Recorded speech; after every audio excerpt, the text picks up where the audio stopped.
ನಮಸ್ಕಾರ ಗುರುಗಳೇ, ನಾನು ನಿಮ್ಮ ಪ್ರೀತಿಯ ಪುನೀತ್ ಪಾಟೀಲ್ ಕಿರ್ಕಿ ಫ್ರಮ್ ಮೂಳಿಕೆರೆ. ಇವತ್ತು ನಾವಿರೋದು ಕೊಪ್ಪಳ ಜಿಲ್ಲೆಯ ಗಂಗಾವತಿ ತಾಲೂಕಿನ ಆನೆಗುಂದಿ ಗ್ರಾಮದ ಶ್ರೀ ಆಂಜನೇಯ ಸ್ವಾಮಿ ಜನ್ಮಸ್ಥಳವಾದ ಅಂಜನಾದ್ರಿಯಲ್ಲಿ. ಇವತ್ತು ಇಲ್ಲಿ ಹಲವಾರು ವಿಷಯಗಳ ಬಗ್ಗೆ ನಾವು ಸಂಪೂರ್ಣವಾದ ಮಾಹಿತಿಗಳನ್ನ ನಿಮಗೆ ತಿಳಿಸ್ತಾ ಹೋಗ್ತೀವಿ. ರಾಮ ಲಖನ್ ಸೀತಾ ಸಹಿತ ಹೃದಯ ಬಸ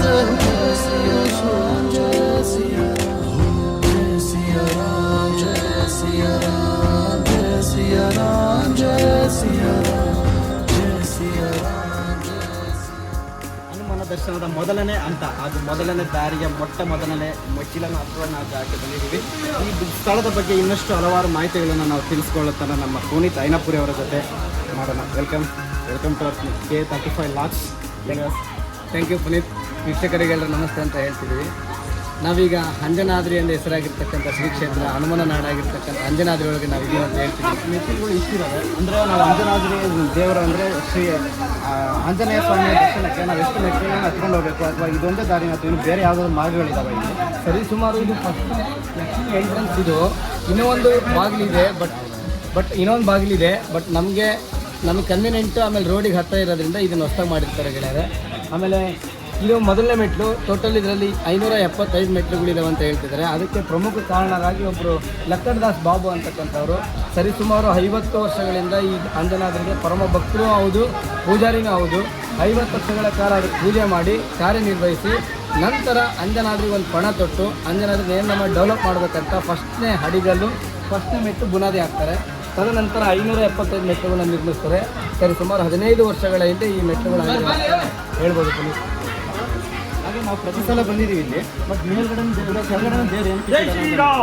ಹೌದು ನೋಡ್ಬೋದು.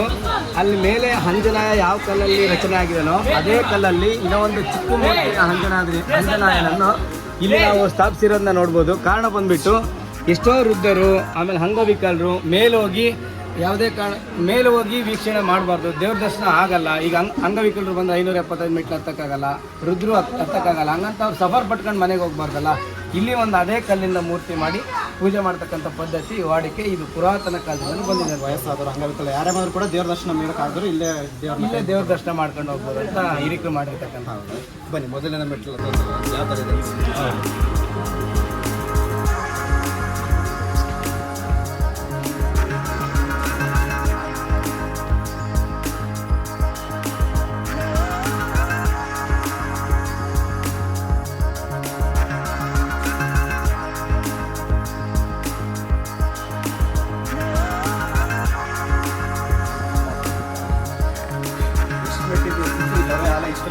ಇದೆ. ಸರಿ ಸುಮಾರು ಒಂದು 250-300 ಮೆಟ್ಲು ಹತ್ತಿದ್ದೀವಿ.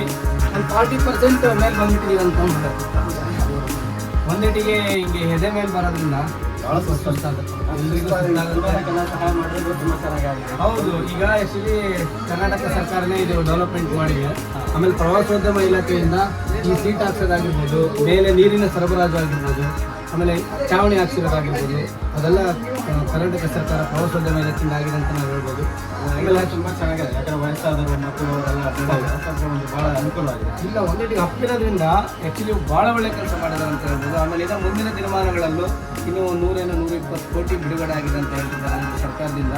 ಇನ್ನೂ ನಾವು ಅಂಜನಾದ್ರಲ್ಲಿ ಇನ್ನೂ ಡೆವಲಪ್ಮೆಂಟ್ ಕಾಣ್ತೀವಿ. ನಮ್ಮ ಮುಂದಿನ ಪರಿಕಲ್ಪನೆ ಬದಲಾವಣೆ ಆಗ್ತದೆ ಅಂತ ಏನು ಹೇಳ್ಬೋದು ಪುನೀತ್. ಆ್ಯಕ್ಚುಲಿ ಪುನೀತ್ ರಾಜ್ಕುಮಾರ್ ಅವರು 6.5 ನಿಮಿಷದಲ್ಲಿ ಇದು ಅಷ್ಟು ಬೇಕಾಗ್ತಿದ್ದಾರೆ. ಹೌದು, 6 ನಿಮಿಷ ಈ ತೀರ್ಕೊಳ್ಳೋದಕ್ಕಿಂತ ಒಂದು 3 ತಿಂಗಳಿಂದ ಬಂದಿದ್ರು. ಒಂದು 6.5 ನಿಮಿಷಕ್ಕೆ ಮೇಕ್ ಹೋಗಿದ್ರು. ಒಂದೇಟಿಗೆ ಎಲ್ಲಿಲ್ಲ ಯಾವ ಫಿಟ್ನೆಸ್ ಬಗ್ಗೆ ನಾವು ಮಾತಾಡ್ತೀವಿ.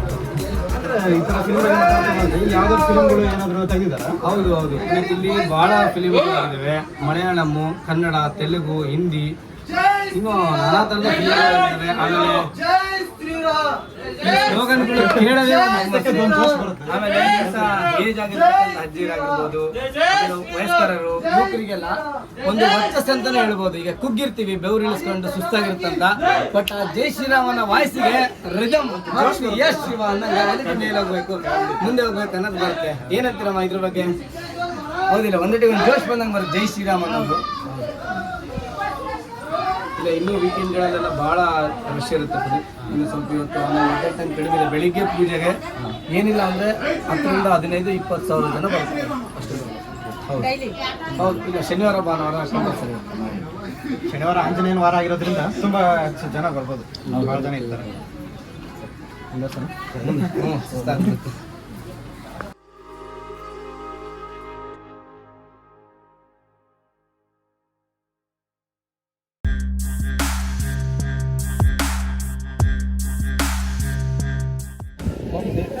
ಹಿಂಗೆಲ್ಲಿ ಕರ್ಕೊಂಡು ಹೋಗ್ತಿದ್ರು ಪುನೀತ್? ಇದೇ ಹೊಸದಲ್ಲಿ ಇಲ್ಲಿ ಒಂದು ವಿಶೇಷತೆ ಐತೆ ಪುನೀತ್. ಅಂಜನಾದ್ರಿ ಅಂದ್ಕೊಳ್ಳಿ ಮೇಲೆ ಹೋಗೋದು, ಅಂಜನಾದ್ರಿ ಬೆಟ್ಟಕ್ಕೆ ಹೋಗಿ ಒಂದು ಫೋಟೋ ತಗೊಂಡು ಪೂಜೆ ಮಾಡ್ಕೊಂಡು ಹಣ್ಣು ಕಾಯಿ ಮಾಡಿಸ್ಕೊಂಡು ಬರೋದು ಒಂದು ಪದ್ಧತಿ. ಬಟ್ ಅಂಜನಾದ್ರಿಗೆ ಮೂಲ ಬುನಾದಿ ಹಾಕಿದ್ದು ಯಾರು ಅಂತಕ್ಕಂಥ ಭಾಳ ಇಂಪಾರ್ಟೆಂಟ್ ಆಗ್ತದೆ.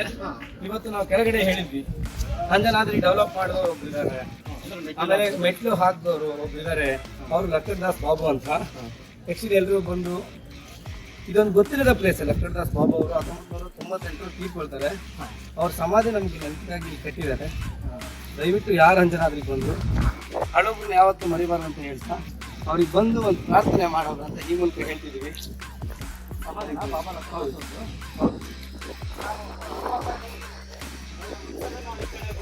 ಬಗ್ಗೆ ಮಾಹಿತಿ ಗೊತ್ತಿಲ್ಲ.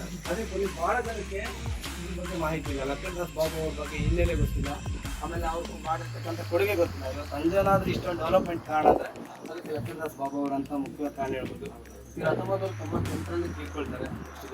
ಬಟ್ ಅವಾಗ ಇಲ್ಲಿರ್ತಕ್ಕಂಥವ್ರು, ಆಮೇಲೆ ಇಲ್ಲಿರ್ತಕ್ಕಂಥ ಮೂಲ ಭಕ್ತಾದಿಗಳು, ಆಮೇಲೆ ಇದರಾದ ಟ್ರಸ್ಟ್ ಅವರು ಇದನ್ನು ಸಮಾಧಿ ಮಾಡಿ ಇವ್ರಿಗೆ ಸೇವೆ ಸಲ್ಲಿಸ್ತಾರೆ. ಇವ್ರದ್ದು ಬರ್ತ್ಡೇಗೆ ಇಲ್ಲಿ ಪೂಜೆ ಮಾಡಿ ದಾಸವಾಳ ಪುಸ್ತಕ ಅನ್ನೋದು ಇಲ್ಲಿ ಒಂದು ವಾಡಿಕೆ. ಬುನಾದಿ ಇರುವಂಥಲ್ಲ. ಹೌದು ಅಂಜನಾದ್ರಿಗೆ. ಹೌದು. ನೀವು ಯಾರಾದರೂ ಅಂಜನಾದ್ರಿಗೆ ಬಂದರೆ ದಯವಿಟ್ಟು ಲಕ್ಕಡ್ದಾಸ್ ಅವ್ರ ಬಾಬು ಅವ್ರ ಸಮಾಧಿಗೆ ಬಂದು ಒಂದು ಪ್ರಾರ್ಥನೆ ಮಾಡಿ ಅವರಿಗೆ ಒಂದು ಪ್ರಾರ್ಥನೆ ಸೇವೆ ಸಲ್ಲಿಸೋದು ಅಂತ ಈ ಮೂಲಕ ಹೇಳ್ತಿದ್ವಿ. ಈಗ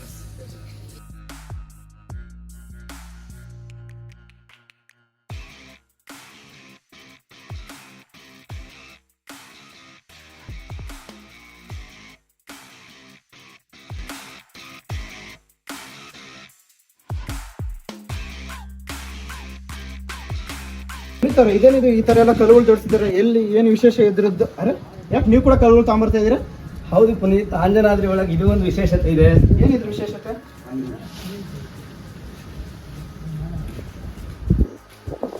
ಅಂಜನಾದ್ರಿ ಒಳಗಡೆ ಬರ್ತಕ್ಕಂಥ ಭಕ್ತಾದಿಗಳು ಇದು ಒಂದು ಬಹಳ ವಿಶೇಷ. ಇದನ್ನ ಒಂದು ತಿಳ್ಕೊಬೇಕಂತ ಹೇಳ್ತಿದ್ವಿ.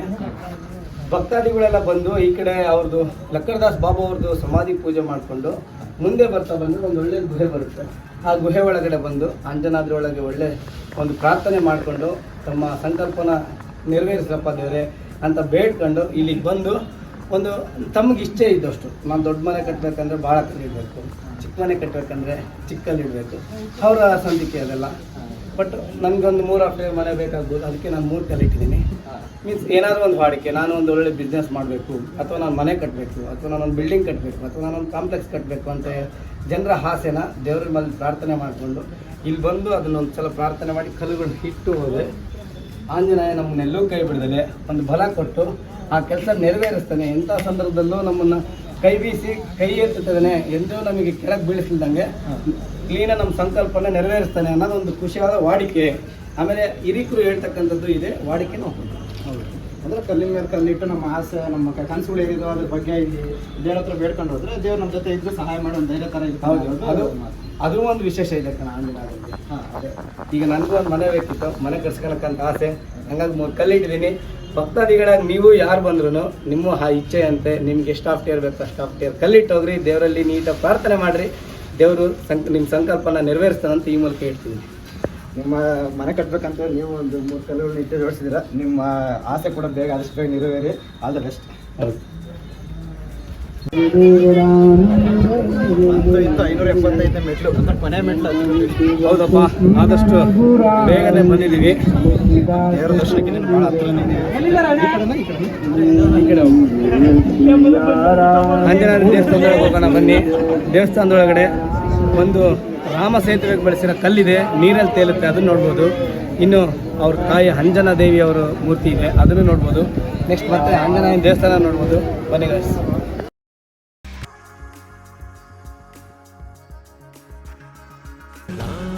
सीताराम सीताराम जय जय राम राम सीताराम सीताराम जय जय राम राम सीताराम सीताराम जय जय राम राम सीताराम सीताराम जय जय राम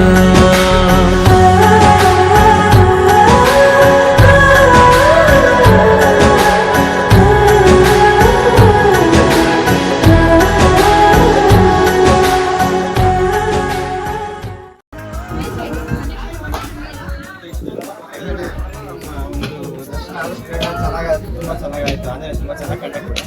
ಹೌದು ಪುನೀತ್, ಅದರಲ್ಲೂ ಭಾನುವಾರ ನಾವು ಆ್ಯಕ್ಚುಲಿ ಇಷ್ಟೊಂದು ಸ್ವಲ್ಪ ಫ್ರೀ ಇದೆ ಅಂತ ಅನಿಸುತ್ತೆ. ಬೇಗ ಚೆನ್ನಾಗಿ ದರ್ಶನ ಆಯಿತು, ಒಂದು ಖುಷಿಯಾಗಿತ್ತು ಅಂತ ಹೇಳ್ಬೋದು. ಭಾಳ ಬೇಗ ದರ್ಶನ ಆಯಿತು. ಹೌದು ಪುನೀತ್, ಇದು ತುಂಗಭದ್ರಾ ನದಿ. ಆ್ಯಕ್ಚುಲಿ ಇಲ್ಲಿ ವಿಜಯನಗರ ಎಷ್ಟು ಸೇಫ್ ಆಗಿತ್ತು ಅಂತ ನಮ್ಮ ವಿಜಯನಗರ ಸಾಮ್ರಾಜ್ಯದ ಬಗ್ಗೆ ನಾವು ತಿಳ್ಕೊಂಡಿದ್ದೀವಿ. ಅದು ಕಲ್ಲಿನ ರಥ ಅಂತ ಹೇಳ್ಬೋದು. ಕಲ್ಲಿನ ರಥ ಎಲ್ಲ ನೋಡ್ಬೋದು, ಕಣ್ಣಿಗೆ ಹತ್ರ ಅನಿಸುತ್ತೆ. ಮತ್ತು ನದಿ ಇರೋದ್ರಿಂದ ಸ್ವಲ್ಪ ರೌಂಡ್ ಹಾಕೊಂಡು 12 ಕಿಲೋಮೀಟರ್ ಆಗುತ್ತೆ. ಆಮೇಲೆ ಇಲ್ಲಿ ಪಂಪ ಸರೋವರ ಇದೆ. ಇದು ಹಂಪಿ ಕಲ್ಲಿನ ರಥ ನೋಡ್ಬೋದು. ಇನ್ನು ಮುಂತಾದ ಹುಲಿಗೆ ಆಗಿರ್ಬೋದು, ಹೊಸಪೇಟೆ ಡ್ಯಾಮ್ ಆಗಿರ್ಬೋದು, ಅನೇಕ ಒಂದು 2 ದಿನ ಟ್ರಿಪ್ ಕಂಟಿನ್ಯೂ ಮಾಡ್ಬೋದು. ಹಂಪಿ ಭಾಳ ಹತ್ರ ಆಗುತ್ತದೆ. ಹೌದು, ಹಂಪಿ ಭಾಳ ಹತ್ರ ಆಗುತ್ತೆ.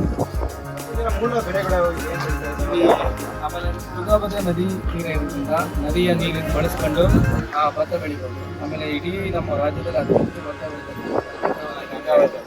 ನಮ್ಮ ಹನುಮಾನ ನಾಡಾಗಿರ್ಬೋದು. ಆಮೇಲೆ ಬಾಳೆ ಬೆಳಿಬೋದು, ತೆಂಗು ಬೆಳಿಬೋದು. ಇನ್ನು ಅನೇಕ ಮುಖ್ಯ ಬೆಳೆಗಳು ಭಾಳ ಬೆಳೀತಾರೆ. ಭಾಳ ಹೆಚ್ಚಾಗಿ ಅಂದರೆ ಭತ್ತ, ಬಾಳೆ, ತೆಂಗು. ಹೌದು. ಮತ್ತೆ ಇಲ್ಲಿಗೆ ಬರ್ಲಿಕ್ಕೆ ಬೇರೆ ರಾಜ್ಯದಿಂದ ಬರೋರಾಗಿರ್ಬೋದು ಅಥವಾ ದುರ್ಗ ಆಗಿರ್ಬೋದು, ದಾವಣಗೆರೆ ಇದರಿಂದ ಬರೋರಿಗೆಲ್ಲ ಯಾವ ಥರ ಇದೆ ಪುನೀತ್, ಇದು ಪುನೀತ್ ಮಧ್ಯ ಕರ್ನಾಟಕದಲ್ಲಿರೋದ್ರಿಂದ ಎಲ್ಲ ಕಡೆಯಿಂದಲೂ ಕನೆಕ್ಟಿವಿಟಿ ಇದೆ. ಆಮೇಲೆ ಕರ್ನಾಟಕದ ಯಾವುದೇ ಮೂಲೆಯಲ್ಲೂ ಒಂದು ದಿನದಲ್ಲಿ ಬಂದು ಹೋಗ್ತಕ್ಕಂಥದ್ದಂದ್ರೆ ಒಂದು ಕ್ಷೇತ್ರ ಭಾಳ ಅನುಕೂಲ ಅಂತ ಹೇಳ್ಬೋದು. ಒಂದು ದಿನದೊಳಗೆ ನೀನು ಮಲೆನಾಡಿನಿಂದ ಬರ್ಬೋದು, ಬೆಂಗಳೂರಿಂದ ಬರ್ಬೋದು, ನಾಲ್ಕೂರಿಂದ ಬರ್ಬೋದು, ಬಿಜಾಪುರದಿಂದ ಬರ್ಬೋದು, ಒಂದಿಂದ ಬರ್ಬೋದು. ಆಮೇಲೆ ನೀವು ಮುಖ್ಯವಾಗಿ ಬರೋದಾದ್ರೆ ಬೆಂಗಳೂರಿಂದ ಬರೋರಿಗೆ 352 ಕಿಲೋಮೀಟರ್ ಆಗುತ್ತೆ. ಬಳ್ಳಾರಿಂದ ಬರೋರಿಗೆ 74 ಕಿಲೋಮೀಟರ್ ಆಗುತ್ತೆ. ನೀವು ಮೈಸೂರಿಂದ ಬರೋರಿಗೆ ಆದರೆ 450 ಕಿಲೋಮೀಟರ್ ಆಗುತ್ತೆ. ಆಮೇಲೆ ಈ ಕಡೆ ದಾವಣಗೆರೆಯಿಂದ ಬರೋರಿಗೆ 172 ಕಿಲೋಮೀಟರ್ ಆಗ್ತದೆ. ಬಿಜಾಪುರದಿಂದ ಬರೋರಿಗೆ ನಮ್ಮ ಉತ್ತರ ಕರ್ನಾಟಕದಿಂದ ಬರ್ತಕ್ಕಂಥ ಎಲ್ಲ ಭಕ್ತಾದಿಗಳಿಗೆ 202 ಕಿಲೋಮೀಟರ್ ಆಗ್ತದೆ. ಇವೆಲ್ಲ ಇದಕ್ಕೂ ಒಂದು ಜಂಕ್ಷನ್ ಅಂದರೆ ನಮ್ಗೆ ಹೊಸಪೇಟೆ ಆಗ್ತದೆ. ಹೊಸಪೇಟೆಗೆ ಬಂದರೆ ಆಟೋ ಅದು ಸಿಗುತ್ತೆ, ಟ್ರ್ಯಾಕ್ ಸಿಗುತ್ತೆ, ಬಸ್ಗಳು ಕನೆಕ್ಟಿವಿಟಿ ಇದೆ, ಎಲ್ಲ ಥರದ ಗೌರ್ಮೆಂಟ್ ಫೆಸಿಲಿಟಿ ಬಸ್ಸು ಎಲ್ಲ ಸಿಗುತ್ತೆ. ಆಮೇಲೆ ಟ್ರೈನು, ರೈಲ್ವೆ ಸ್ಟೇಷನ್ನು ಹೊಸಪೇಟೆ. ಇನ್ನು ಹೊರ ರಾಜ್ಯ ಔಟ್ ಆಫ್ ಕಂಟ್ರಿಯಿಂದ ಬರ್ತೀವಿ ಅಂದರೆ ಜಿಂದಾಲ್ ಏರ್ಪೋರ್ಟ್ ಇದೆ. ಇಲ್ಲಿಂದ ಜಿಂದಾಲ್ ಏರ್ಪೋರ್ಟು ನಮ್ಮೆಲ್ಲ ಒಂದು 55 ಕಿಲೋಮೀಟರ್ ಆಗುತ್ತೆ. 1 ಗಂಟೆ 1.5 ಗಂಟೆ ಜರ್ನಿ ಆಗುತ್ತೆ. ಜಿಂದಾಲಿಗೆ ಬಂದು ಬರ್ಬೋದು ಅಂತ ಹೇಳ್ಬೋದು. ಒಳ್ಳೆ ಕನೆಕ್ಟಿವಿಟಿ ಏರಿಯಾ, ಬೇಗ ಕರ್ನಾಟಕದ ಮಧ್ಯಭಾಗದಲ್ಲಿ ಬೇಗ ಆಂಜನೇಯ ಪ್ರಿಯ ಸಿಗ್ತಾನೆ. ಹೌದು, ಅದು ಒಂದು ಖುಷಿ ಅಂತ ಹೇಳ್ತೀವಿ. ಇನ್ನೂ ಹೆಚ್ಚಿನ ಮಾಹಿತಿಗಾಗಲಿ, ಇನ್ನೂ ಹೆಚ್ಚಿನ ಅಪ್ಡೇಟರ್ಸ್ಗಳಿಗಾಗಲಿ ದಯವಿಟ್ಟು